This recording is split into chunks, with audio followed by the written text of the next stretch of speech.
À Rome, la coiffure n'était pas qu'une question de mode, c'était un véritable marqueur social qui indiquait l'âge, le statut et la richesse d'une femme. En observant l'évolution des coiffures sur les statues et les pièces de monnaie, les historiens peuvent dater les œuvres d'art et mieux comprendre la société romaine.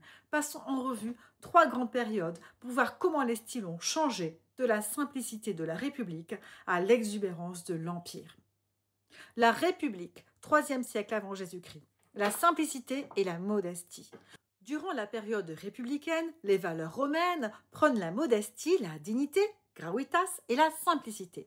La coiffure de la mère romaine, la matrona, la mère de famille respectable, doit refléter ces idéaux.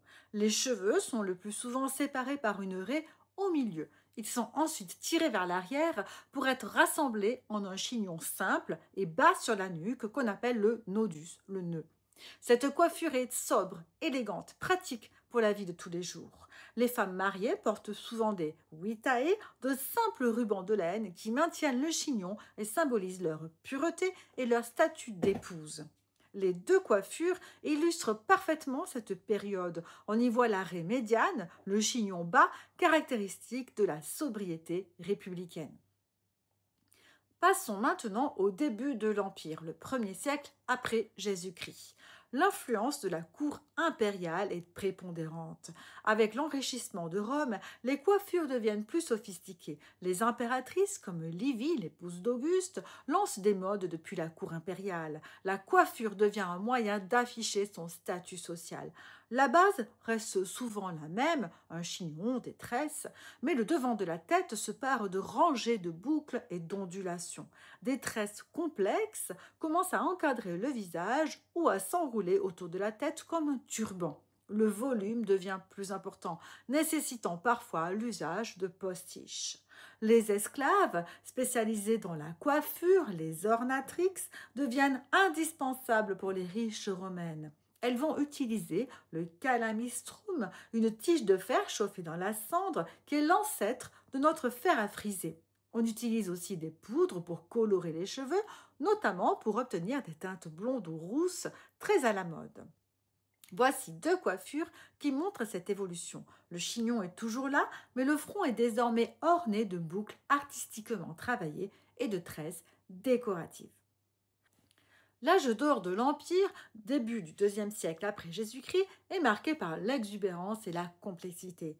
Sous les règnes des empereurs Trajan et Adrien, la coiffure romaine atteint son apogée en termes de complexité et d'extravagance. Les coiffures deviennent de véritables œuvres d'art, des sculptures capillaires. On construit de hauts diadèmes de boucles sur le devant de la tête qui forment une sorte de casque ou de nid d'abeille. Ces structures impressionnantes sont souvent montées sur des armatures en fil de fer pour tenir en place. L'arrière de la chevelure est ramené en un chignon tressé très élaboré. Ces coiffures demandaient des heures de travail. Porter une telle coiffure était le signe ultime de la richesse. Cela montrait qu'une femme avait non seulement les moyens de s'offrir les services de plusieurs ornatrices talentueuses, mais aussi qu'elle n'avait aucune tâche manuelle à accomplir, qu'elle était donc riche. Les impératrices comme Plotine, l'épouse de Trajan, sont les modèles de cette mode extravagante.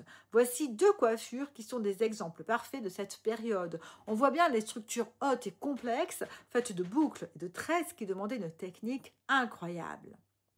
En un peu plus de 3 siècles, la coiffure des Romaines est passée d'un simple chignon fonctionnel à des architectures capillaires spectaculaires. Cette évolution nous montre que, comme aujourd'hui, la coiffure était bien plus qu'une simple question de style. Elle était un langage, elle parlait de statut, de richesse et des valeurs de toute une société.